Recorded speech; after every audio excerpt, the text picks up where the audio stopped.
رباه عفوك إني من نور مدت يداي. நாம் ஈமானோடு இருந்த இன்றைக்கியோட நாளைக்கு கஷ்டமா இருக்கும் என்பதுதான் இஸ்லாமிய அடிப்படை. வாழ்க்கையில் பிரச்சனை ஓயாது, பிரச்சனைகள் வரும். ஆனா அல்லாஹ் ஒரு அற்புதத்தை நடத்துவான். அது தாங்குற கல்வை சேர்த்து கொடுக்கும். அதான் விஷயம். வெஸ்டர்ன் வேர்ல்டுக்கு இன்றைக்கு பலஸ்தீனத்துல நடக்கிறத பார்க்க போக்கல அவங்களுக்கு ஆச்சரியமா இருக்குது. ஒரு வாப்பா தந்த மகன் சின்ன குழந்தை, அழகான புள்ள, வைரலான வீடியோக்குள்ளதெல்லாம் புள்ள மௌத்தா இருக்குது, கண்ணை திறந்துட்டு நெத்தியில ஒரு முத்தம் கொடுத்துட்டு யாரும் ஜன்னான்னு சிரித்த முகத்தோட அல்லாட்ட கேட்கிற. வெஸ்டர்ன் வேர்ல்டு இதெல்லாம் கண்டுபிடிச்சிருக்கிறாங்க, நிறைய அவங்களுக்கு இதெல்லாம் தெரியும். ஆனா மனிதர்கள் இப்படியெல்லாம் மனசை இருப்பாங்களான்னு அவங்களுக்கு நினைச்சே பார்க்கல. உம்மமார்கள் வந்து ட்ரக்ல பாக்குறாங்க, பிள்ளைகளுடைய ஜனாசா வந்து நிக்குது. ஆனா ஜனாசா யாருன்னு அடையாளம் காட்டுறது தலை வேற, பிள்ளையோட உடம்பு வேற. அதுக்கு அவங்க எடுத்தது என்னன்னா, அவங்கள்ட்ட வேற டெக்னாலஜி இல்ல. மார்க்கர் எடுத்து கையில பெர்மனன்ட் மாதிரி அந்த மாதிரி ஒன்று எடுத்து பேர் எழுதுறாங்க. புள்ள பேர் எழுதுவாங்க, ஷாலிம் அப்படின்னு எழுதுறாங்க. எழுதுற நேரத்துல பிள்ளைகள் தெரியும் இது எதுக்கு, தைரியமா கையை கொடுக்கும். இந்த வீடியோ எல்லாம் வெளிநாடுகளுக்கு போற நேரம் வெஸ்டர்ன் வேர்ல்டு இது என்ன, இது எப்படி உங்களால முடியும், இதெல்லாம் சாத்தியமா, இம்பாசிபிள், இந்த உலகத்துல இதெல்லாம் இப்படி எல்லாம் நடக்கும், இப்படி எல்லாம் மனசு இருப்பாங்களா? ரப்புல் ஆலமீன் ஒரு வீடியோ கிளிப்ப போட்டு காட்டுறான். இதான் ஈமான், இதுதான் ஈமான்.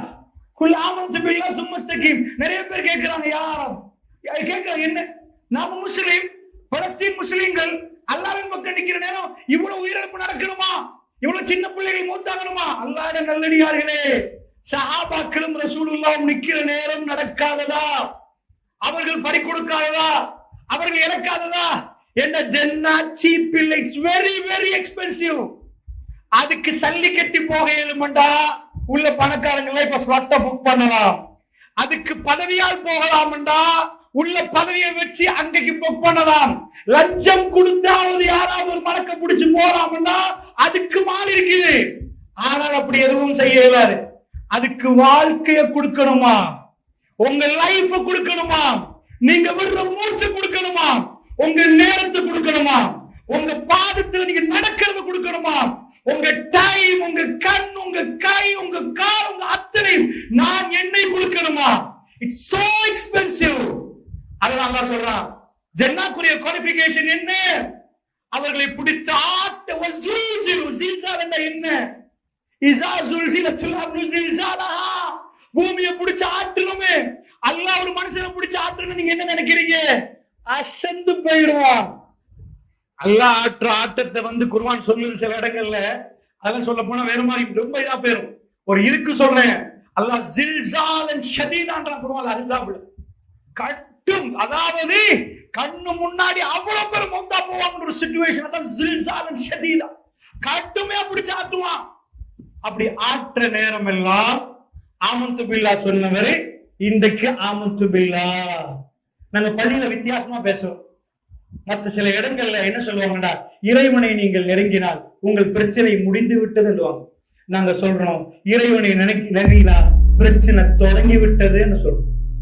ஏன் பிரச்சனை தொடங்குவோம், ஆனா அவனுக்கு தாங்குற கல்வி இருக்காது. எங்களுக்கு அல்லாஹ் தாங்குற கல்வை சேர்த்து தருவோம். அல்லாஹ் அதன் ஆஜபன் என்றாங்க சொல்லலாம். ஒரு மூமினை பார்த்து ஆச்சரியம் என்றாங்க. மூமின் குலத்துல கெடுதி நடக்காது என்றாங்க சொல்லலாம். சுப்ஹானல்லாஹ். இந்த நற்செய்தியை கொஞ்சம் எடுத்துக்கோங்க சகோதரர்களே. இன்னைக்கு பள்ளிக்கு வந்து நமக்கு எல்லாம் ஒரு நற்செய்தி ரசூலுல்லாஹ் சொல்றாங்க. ஒரு மனுஷன், அதாவது யாராவது வீட்டுல மௌத்தா இருந்தா கைய பிடிச்சி வாழ்த்துக்கள் தெரிவிச்சா பலாருன்னு அறைவான். அட வாப்பா மௌத்து, என் கையை பிடிச்சி வாழ்த்து தெரிவிக்கிறியா? இப்ப வாழ்த்து தெரிவிக்கலாமா? அல்லாஹ் சொல்றா, வல நபுலுவன்னகும் பிஷைஇம் மினல் ஹௌஃபி வல் ஜூஇ வ நக்ஸின் மினல் அம்வாலி வல் அன்ஃபுஸ் வஸ்ஸமராத் வ பஷ்ஷிரிஸ் ஸாபிரீன். இந்த துனியாக்கு வந்தீங்கடா உடணும். 4 பேர் இருந்தா ஒருத்தர் மௌத்தாவாரு. சொத்தை தந்தது எனக்கு தெரியுமா? எடுக்கிற டைம்ல எப்படி நடக்கிறான்னு பாக்க. நிறைய பேர் நினைக்கிறாங்க இதெல்லாம் நிரந்தரம். நோ பர்மனன்ட், நோ பர்மனன்ட் இல்ல. 100 கோடி 50 கோடியா, அப்புறம் 75 கோடியா 25 கோடியா ஓட்டாண்டியாவும் மறுபடி தருவா நடக்கும். பிளக்சுவேஷன். எல்லா நாளும் ஒரே மாதிரி நிக்க மாட்டாங்க. சோ இப்படி எல்லாம் எடுப்போம், பச்சத்தை பயத்தை தருவோம். பயம் வந்தா என்னன்னு அப்ப புரியும். பயம் வந்தா அது எப்படி தருவோம் அது அல்லாஹ் சொல்லல. பயம் ஒவ்வொரு விதத்துல பயம் வரும். தூங்க இயலாத பயம் வரும், திடுக்குட்டு இரும்புற பயம் வரும். அப்படி ஒரு பயத்தை அதான் ஃபர்ஸ்ட் சோதனை. ஒல நபுலுவன்னக்கும் பிஷைஇம் மினல் ஹௌஃப் வல் ஜூ. எல்லா சொத்தும் இருக்கு, சாப்பிட முடியாத ஒரு நிலைமை வரும். ஏன்? யாரும் உங்களுக்கு தரமாட்ட, உங்களை கொண்டு போய் அடைச்சிருவாங்க, உங்களுக்கு திண்ணையலாண்டுவாங்க. ரசூலுல்லாஹ்க்கு என்னெல்லாம் கஷ்டம் கொடுத்தாங்க. சஹாபாக்கள் சொன்னாங்க, நாங்க புழுக்க போட்டோம். நீங்க நினைக்கிறீங்களா மக்கால சாப்பாடு இல்லாம நடந்துச்சு? மக்கால சாப்பாடு இருக்குது, ரசூலுல்லாஹ்க்கு சாப்பாடு இல்ல, தோழர்களுக்கு சாப்பாடு இல்ல. ஏன்னா சாப்பிட ஏதாவது தடை போடப்பட்டிருக்குது, அடைச்சு ரிமாண்ட் பண்ணப்பட்டிருக்குது. அல்லாஹ் அப்படி எல்லாம் சோதிப்பார். சோதிச்சு சொல்றான், இப்படிலாம் சோதனை நடந்து மையத்தை வீட்டுல இரு நிக்கிறான். நல்லா சொல்றான், அந்த பொறுமையாக இருக்கிறாரே, என் வாழ்த்தை போய் அழைச்சிட்டு வாங்க.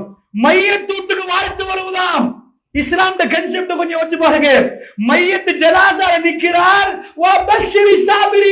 அந்த பொறுமையாளருக்கு என் நன்மாரா என்று சொல்லுங்க. அல்லாஹ் விஷ் அனுப்புறானாம். ஓகே, நான் விஷ் பண்றேன் உனக்குன்றான். ஏன்? நீ பொறுமையா நிக்கிற.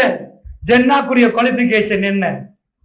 நான் சொன்னேன், தொழுகை, நோன்பு, ஜக்காத்து, ஹஜ், இதெல்லாம் ட்ரூ உண்மையா இருந்தா அவருடைய கண்டிஷன் பொறுமை. பொறுமை இல்லாம ஒரு தொழுது இருந்தா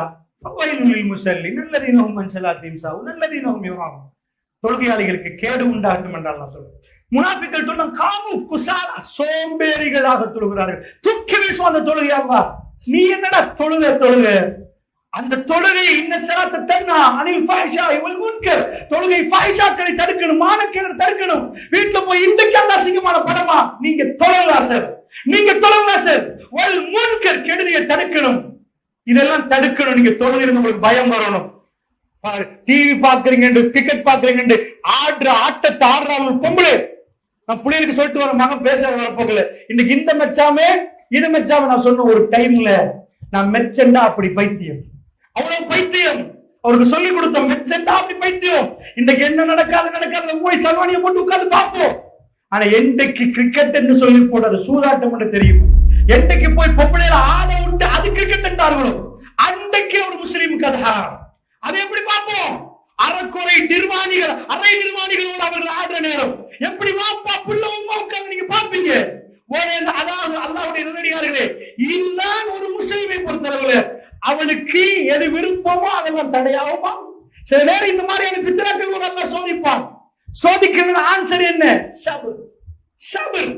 எல்லாத்தையும் விட்டுட்டு அதை வெறுக்கணும். அல்லாஹ் வேணாம் என்று வெறுக்கணும். அந்த பொறுமையாளர்களுக்கு நன்மாராயம் சொல்லு, பொறுக்கணும். இதுதான் குவாலிஃபிகேஷன். விடணும், சாக்ரிஃபைஸ் பண்ணணும், பொறுக்கணும். இந்த ரெண்டு குவாலிஃபிகேஷன் டாக்டருக்கு இருந்தா டாக்டருக்கு ஜன்னா போலாம். இந்த ரெண்டு குவாலிஃபிகேஷன், அதாவது பொறுமை, தியாகம், ரெண்டு லாயருக்கு இருந்தா லாயருக்கு போலாம். இந்த ரெண்டு குவாலிஃபிகேஷன் விவசாயிக்கு இருந்தா விவசாயிக்கு போலாம்.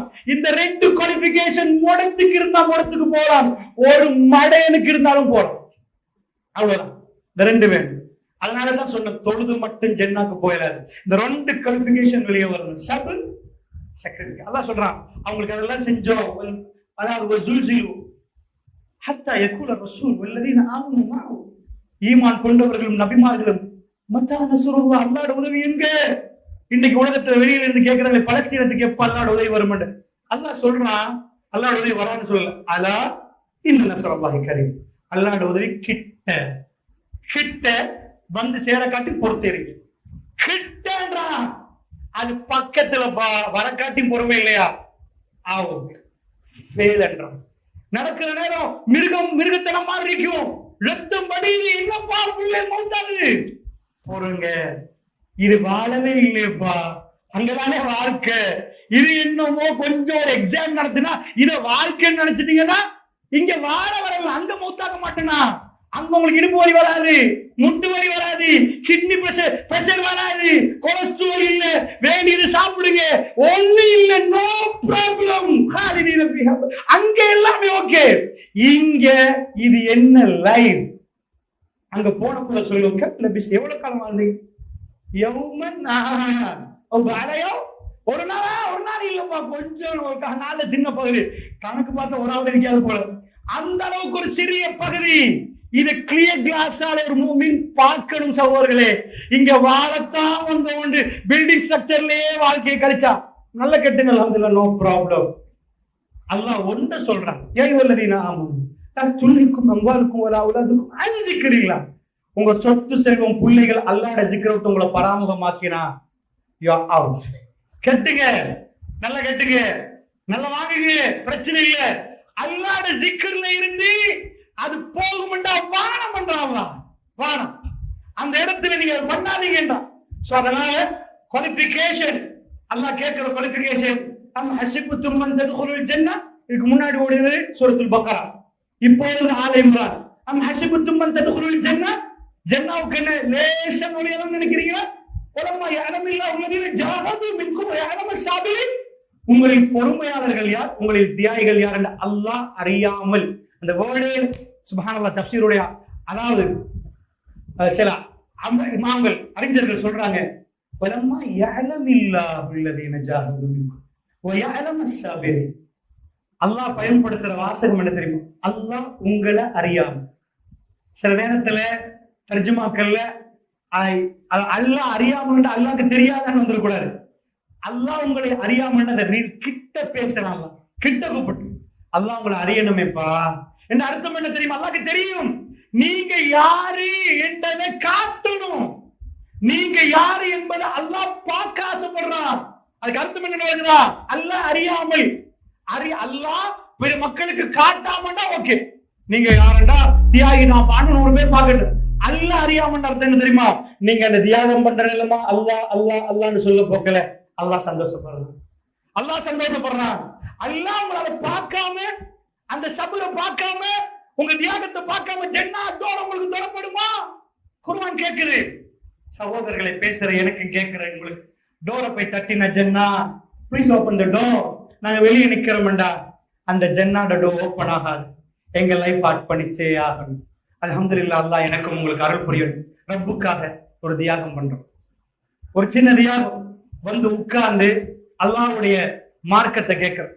இந்த சபை யூனுஸ் மௌலவி சொன்னாங்க, புனிதமான ஒரு சபை. வல்லாஹி வல்லாஹி இங்க மலக்குகள் இருக்கிறாங்க. மலக்குகள் வருவது என்பது சாதாரண விஷயம் இல்லை. இந்த மலக்குகள் இங்க இருக்கிறாங்க, எங்களை சூழ்ந்திருக்கிறாங்க. அவங்க சொன்ன அந்த செய்திய ஒரு கடைசி ஒரு சின்ன ஒரு துண்டு, அந்த ஹதீஸ்ல இன்னொரு துண்டு வருது. எல்லாம் அல்லாஹ் கேட்பான், எல்லாத்தையும் அல்லாஹ் கேட்பான். அவங்க என்ன ஆசைப்படுறாங்க, இதாக்குறாங்க எல்லாம் அந்த ஹதீஸ் வந்து லாஸ்டா ஒரு வார்த்தை அல்லாஹ் சொல்லுவான். மலக்குமார்கள் இதை போய் சொன்ன பிறகு சொல்லுவான், அவங்கள நான் மன்னிச்சிட்டேன். சுப்ஹானல்லாஹ். ஒரு மஜ்லிஸ்ல உட்கார்ந்தா பாவ மன்னிப்பு கிடைக்கும். அல்லாஹ்வுடைய நல்லடியார்களே, மன்னிச்சிட்ட அல்லாஹ் சொன்ன ஓடி வாங்கப்பா, ஓடி வாங்கப்பா, இலா மக்ஃபிரத்தின், பாவ மன்னிப்பு ஓடி வாங்க. அதுக்கு அர்த்தம் என்னடா, விட்டுட்டு எல்லாத்துக்கும் பாவ மன்னிப்பு ஓட போறன்னு அர்த்தம் இல்ல. மலக்குல் மௌத் வேகமா வர்றாரு. பாவத்தை செஞ்சுட்டு நாளைக்கு தௌபா செய்ய லேட் ஆக்காதீங்க, இப்ப செய். இலா மக்ஃபிரத்தின் மின் ரப்பிக்கும் வ ஜன்னத்தின் அர்துஹா ஸமாவாத்து வல் அர்த், வானம் பூமியோட விசாலமான ஜன்னத்துக்கு ஓடி வாங்கன்றா. நாளைக்கு தௌபா இல்ல, இப்ப தௌபா. அல்லாஹ் சொல்றான், யா இபாதி அல்லதீன அஸ்ரஃபு அலா அன்ஃபுஸிஹிம், அவர்களுக்கு அவர்களே தீங்கு செய்த என்னுடைய அடியார்களே, யா இபாதி. சுப்ஹானல்லாஹ். இதுக்கு தண்ணி தஃப்சீர் இருக்கு. இவ்வளவு கோபத்தோட அல்லாஹ் கூப்பிடணும், ஏன் நாசமா போனவர்களே, யா இபாதி. விபச்சாரம் செஞ்சவன் அல்லாஹ் கூப்பிடுறான், யா இபாதி. அநியாயம் செஞ்சவன் அல்லாஹ் கூப்பிடுறான், யா இபாதி அல்லதீன அஸ்ரஃபு அலா அன்ஃபுஸிஹிம் லா தக்னது மின் ரஹ்மத்தில்லாஹ். அல்லாஹ்வுடைய ரஹ்மத்துல இரக்கத்தை நம்பிக்கை இழக்காதீங்க. இன்னல்லாஹ யக்ஃபிரு ஸுனூப ஜமீஆ, அல்லாஹ் எல்லா பாவத்தையும் மன்னிப்பான். உதுஊனி அஸ்தஜிபு லக்கும், கேளுங்க தர்றேன். சுப்ஹானல்லாஹ். அன்பு சகோதரர்களே, இவ்வளவு வாய்ப்புகள் தரப்பட்டிருக்கு. இது எல்லாமே எனக்கும் உங்களுக்கும் தெரியும்.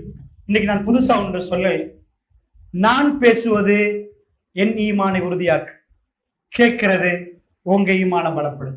சகோதரர்களே, இதுக்கு இந்த மஜ்லிஸ் வேணுமா வேணாம்? நான் கேட்கறது என்ன தெரியுமா? திரும்ப திரும்ப ஒரே பாடம், ஒரே தலைப்பு, ஒரே விஷயம் என்று பேசாதீங்க சகோதரர்களே. இது என் காதால நான் கேட்டிருக்கிறேன். பல சகோதரர்கள் பேச, நாங்களே சின்னத்துல அப்படி பேசியிருக்கோம். இது ஆக பெரும் ஒரு ஃபித்னா இந்த ஜமாத்துகளுக்குள் நுழைஞ்சது. இது ரசிக்கிறதுக்கு ரசிகர் மன்றம் நடத்துற இடம் அல்ல, எங்களை தூய்மைப்படுத்துற இடம். திரும்ப அதே சுப்ஹானல்லாஹ் தான், புதிய ஜிக்ர் சொல்லி தர இயலாது. அதே அல்ஹம்துலில்லாஹ் தான், அதே அல்லாஹ் அக்பர் தான். அல்லாஹ்வுடைய நல்லடியார்களே, ஒரு விஷயத்தை நீங்கள் கவனமாக புரிந்து கொள்ள வேண்டும் என்பதற்காக வேண்டி நான் இதை சொல்லுகிறேன். அன்பு சகோதரர்களே, அதனால் சொல்கிறேன், உங்க குடும்பம் இங்க இருக்கணுமா இல்லையா? உங்க வாப்பாக்கு இந்த வாய்ப்பு கிடைக்கணுமா இல்லையா? உங்க அம்மாக்கு இது கிடைக்கணுமா இல்லையா? இந்த மஜ்லிஸ்கள் இல்லாமல் போகணுமா? இந்த மஜ்லிஸ்கள் வேணுமா சகோதரர்கள்? இந்த மஜ்லிஸ்கள் யாரு செய்யணும்? யாரு செய்யணும்? பள்ளிவாசல் நிர்வாகிகள் மட்டும்தானா சகோதரர்களே? நம்ம எல்லாரும் செய்யணும் சகோதரர்கள். இந்த மஜ்லிஸ்களை எல்லாரும் செய்யணும். உண்மையாக சொல்ல போனால் ஒரு உண்மை, அதாவது ஏசிடிஜேல பயான் இந்த டேட்ல நடக்க எனக்கே தெரியாது, போய் சொல்ல தேவையில்லை. உண்மையாக, அதாவது நான் கொழும்புல இருக்கிறது கம்பி இருந்தாலும் எனக்கு தெரியாது இதுக்குரிய அந்த மெசேஜ்களை கடத்துறது. இதை விட, அதாவது கொழும்பு என்பது பரந்த ஏரியா. சில ஊர்களுக்கு போனா பக்கத்து வீட்டுல இருந்து வந்துருவாங்க. கொழும்புல அந்தந்த விஷயங்களுக்கு பக்கத்துல இருந்து வரமாட்டாங்க. பரந்த ஏரியா, திருவில் பிடிச்சுதான் வரணும். சோ அது அவர்களுக்கு ஞாபகப்படுத்துவதற்கு இன்னொரு என்ன செய்யணும்? மக்களுக்கு அல்லாஹ் நாடின கூட்டம், நீங்க சொல்லி அல்லாஹ் நாடின கூட்டத்தை எடுத்துட்டு நிற்பான். ஆனா ஒரு முயற்சியை நாம் இதை விட எடுக்கணும். எங்களுக்கு மக்கள் வரணும் என்ற தேவையில்லை, நாம் தூய்மையாகணும் என்ற தேவை. மக்களை கூட்டி காட்டுறது தேவையில்லை, ஆனா எல்லா மக்களும் ஜன்னாக்கு போன தேவை இருக்கு. அதனால சகோதரர்களே, நல்ல கவனமா புரிந்து கொள்ளுங்கள். ஒரு மெசேஜ், ஒரு சின்ன விஷயம் திக்கி பேசுற ஒருவர் வந்ததை சொல்ற நேரம் கூட அல்லாஹ் அந்த நிமிடம் அவருக்கு ஹிதாயத்தை வைத்திருந்தால், கூட்டி வந்த உங்களுக்கு துனியாவும் அவருடைய முழு சொத்தையும் விட பெரும் நன்மையோட நீங்க ஜன்னாக்கு போகக்கூடிய வாய்ப்பு கிடைக்கும் சகோதரர்களே. அதனால மார்க்கத்தை படிச்சிருவோம், எல்லாரும் படிச்சிருவோம். ஏன் ஈமான உறுதி செய்து கொள்ளணும் தெரியுமா? ஈமான் எங்கள்கிட்ட இருக்கும். ஆனால் எங்களுக்கு ஒரு சகோதரர் கூட்டி வந்தால் என்ன நன்மாவுடைய பெருமதி என்னன்னு எங்களுக்கு மறந்துடும். இப்போ ஒரு ஆள் 10 லட்சம் தாரண்டா, அதுல பெருமதி உடனே 10 லட்சமானு வரும். அதே மாதிரி சகோதரர்களே, இதை திரும்ப ஞாபகப்படுத்தினால் தான் வரும். அதனால நான் சொல்கிறேன், ஈமானுடைய உறுதி என்றது எந்த கோணத்துல பேசுறேன்னு தெரியாது, அது எல்லா வகையிலையும் உறுதி வேணும். இன்றைக்கு ஜிக்ர் இல்லையா? இன்னைக்கு ஜிக்ரை இது பண்ணிட்டோமா? ஈமான்ல உறுதி தேவை. இன்றைக்கு பாவம் செய்கிறோமா? பாவம் என்றால் ஈமான் தூக்கப்படுற நேரம் ஒரு மூமின் விபச்சாரம் செய்வான்டா, ஈமான் தேவைப்படும். என்ன இப்லீஸ் இன்றைக்கு வரமாட்டான்டா, ஓகே பரவாயில்ல, இன்றைக்கு ஞாயிற்றுக்கிழமை லீவ், இப்லீஸ் பிரச்சனை இல்லை. இன்றைக்கு வருவான், நாளைக்கு வருவானா? இப்லீஸ் வந்தா ஃபைட் பண்றதுக்கு எங்கிட்ட திரும்ப ஞாபகப்படுது. அதுக்கு தான் ஜிக்ர் காலை மாலை திரும்ப இது. சகோதரர்களே, இந்த சோதனை எங்களை விட்டு வைக்காது என்பதற்கு அல்லாஹ் ஒரு அருமையான ஒன்றை நமக்கு சொல்லி தந்தான். ஆதம் நபி தப்பு பண்ண நேரம் தௌபா செய்ய தெரியாது, தௌபாவை அல்லாஹ் சொல்லி கொடுத்தான். ரப்பனா வலம்னா அன்ஃபுஸனா வ இல்லம் தக்ஃபிர் லனா வ தர்ஹம்னா அல்லாஹ் சொல்லி கொடுத்தான். இதே மாதிரி அல்லாஹ் சொல்லி கொடுத்த ஒவ்வொரு நைட்லயும் ரசூலுல்லாஹ் ஓதின அருமையான சில வரிகள். அன்பு சகோதரர்களே, ஒரு மூமினுக்கு எல்லா நாள்லயும் பிரச்சனை வரும் என்பதுக்கு அல்லாஹ் சொல்லி தரோம். ஆமன ரசூல் நம்ம எல்லாம் ஓதிருப்போம். ஒரு மூமினுக்கு மறதி வரும், அல்லாஹ் ஓதுறோம். ரப்பனா வலா தஹ்மில் அலைனா இஸ்ரன் கமா ஹமல்தஹு அலல்லதீன மின் கப்லினா. யா அல்லாஹ், எங்க மேல ஒரு சுமையை சுமத்திராத யா அல்லாஹ், இதுக்கு முன்னாடி உள்ளவர்கள் மேல சுமத்தினே அத மாதிரி சுமத்தாத யா அல்லாஹ். நபிமார்கள் எடுத்து இரும்பு சீப்பு எடுத்து அப்படியே முதுக வலிப்பாங்களாம், ரத்தம் ஓடுமா, ஜன்னாக்குரிய சோதனை. அந்த நேரத்தில் அவங்க சொல்லுவாங்களாம், யா ரப், என்னுடைய சமுதாயத்தை மன்னிச்சிரியா அல்லாஹ், ஃபஇன்னஹும் லா யஅலமூன், அவங்க அறிய மாட்டாங்க யா அல்லாஹ், அறியாம செய்றாங்க யா அல்லாஹ், அவங்களுக்கு ஜஹன்னம் என்னன்னு தெரியாது யா அல்லாஹ், யா அல்லாஹ் அவங்களை மன்னிச்சிருங்க. சுப்ஹான ரப்பி, ஜன்னாவுக்கு போறதுக்கு அவங்களை எடுத்து சீப்பால அவங்க முதுக வலிப்பாங்க. ரசூலுல்லாஹ் சொல்றாங்க, அவர்கள் அந்த வேதனையோட சொல்லுவார்கள், யா ரப், அவர்களை மன்னித்து, யா அல்லாஹ் தெரியாம செய்றாங்க, ஹிதாயத்து கொடு. அடிச்சு உதைக்கிற நேரம் தான் உங்க தலையை வெட்டி எடுப்பான்னு சொன்ன ஒரு ஆள் நீங்க தனியா நிக்கிற நேரம், ஒரு நேரம் நீங்க 10,000 பேரோட நிக்கிறன்னு அவன் மாட்டினா அவன் தலை சுக்குன்னு வராது. அபூ சுஃபியான் ரலியல்லாஹு அன்ஹு பின்னாடி, முன்னாடி 10,000 பேரோட ரசூலுல்லாஹ் தலை வேணும் என்று கேட்டாங்க. மக்கத்து வாசிகள், பொதுவாக அரபிகள்ட்ட ஒரு பழக்கம் இருக்கு, தலையை வெட்டி சீவி பார்சல் பண்ணி ஊருக்கு அனுப்புவாங்க. அவங்க கொண்டு போட்டு அந்த கொடூரமான வேலை பண்ணுவாங்க. அது சாதாரண உங்களுக்கு தெரியும், அவங்க வளம். அது இஸ்லாத்துக்கு பிறகுமே அது நடந்துச்சு. ஹசன் ஹுசைன் ரலியல்லாஹு அன்ஹு விஷயத்துல நீங்க பார்த்திருப்பீங்க. அதாவது வெட்டி தலையை கட் பண்ணி அனுப்புவாங்க. இல்ல உடம்போட உயிரோட பிடிச்சிட்டு வந்து சித்திரவதை பண்ணுவோம். சோ அப்படி ரெடியாகி 10,000 பேரை வச்சு மதீனாவை ரவுண்ட் அப் பண்ணி வந்தவர் 10,000. ஒரு ஆள் 2 பேர் இல்ல, 10,000 பேர் கொண்டு வந்தாங்க திரட்டிட்டு. நாங்க இன்றைக்கு அபூ சுஃபியான் ரசூலுல்லாஹ் மூலம் பையத்து பத்திட்டு அவருக்கு அல்லாஹ் அபூ தாலிபுக்கு நரகம் என்று ஹதீஸ் வருது. அபூ சுஃபியான் விஷயம் என்ன? இவ்வளவு கொண்டாந்த விஷயத்தை அல்லாஹ் என்ன செய்யறான்? மக்காவுக்கு ரசூலுல்லாஹ் போற நேரம் கிரவுட் கூடிட்டு அவர் ஒளிகிறார், கூப்பிடுறாங்க. கூப்பிட்டு சொன்னாங்க, யூசுப் நபி தன்னை நானாமார்கள் எடுத்துக்கொண்டு போய் கிணத்துல போட்டு கிணத்துல உள்ள புள்ளைய வித்த புள்ள ஒரு வீட்டுல இருந்து அங்குள்ள ஒரு பொம்பளை பிடிச்சி அது ஃபித்னாவா போய் ஜெயிலுக்கு போய் எல்லாம் முடிஞ்சு ராஜாவாகி நிக்கிற நேரத்துல வந்து நானாமார்கள் நிக்கிற நேரம் நான் உங்களை மன்னிச்சிட்டேன், அஸ்தக்ஃபிருல்லாஹ் கரப்பி, என் ரப்பிடம் உங்களுக்கு மன்னிப்பு கேட்பேன். சுப்ஹானல்லாஹ், ஏன் ரப்பிடம் உங்களுக்கு மன்னிப்பு கேட்பேன்? என்ன கல்வி? பெருமானார் போய் மக்கால என்று சொல்றாங்க, என்ன கொல்ல வந்தவர்கள் வெட்ட வந்தவர்கள் யூசுப் தன் சகோதரர்களை மன்னித்த மாதிரி உங்களை மன்னிச்சுட்டாங்க. வெட்டி தலைய பார்சல் பண்ண கேட்டார்ல, அந்த கல்குலேஷன்ல வராது சகோதரர்களே. அப்படி ஒரு மன்னிப்பு கொடுக்கிற ஒரு கல்வி, இந்த கல்வி எவ்வளவு வேதனைகளை தாங்கினால் அந்த இடத்துக்கு வரும். யோசிச்சு பாருங்க, அல்லாஹ்வுடைய சோதனை தாங்கி தாங்கி தாங்கி மன்னிப்பும் வந்தாதான் ஜன்னா. அப்ப அந்த அளவுக்கு ரசூல் ஸல்லல்லாஹு அலைஹி வஸல்லம் தன்னுடைய தோழர்களும் இவ்வளவு பாதிக்கப்பட்டார்கள், அந்த பாதிப்புகளை சகித்தார்கள், அவர்கள் சபர் பண்ணினாங்க. ரசூலுல்லாஹ் அவங்க கொல்ல வந்தாங்க, அவங்க எப்படி நடந்தாங்க. அல்லாஹ் யாருக்கு எப்படி ஜன்னான்னு தெரியாது என்றாலும் இந்த வாழ்க்கை அப்படியே நீங்க திருப்பி பார்த்தீங்கன்னா உங்களுக்கு கிளியர் கட்டா ஒன்று புரியும். சோதனைகள் எந்த வடிவத்தில் வரும் என்று தெரியாது, ரஹ்மத் அப்பதான் இறங்கும்.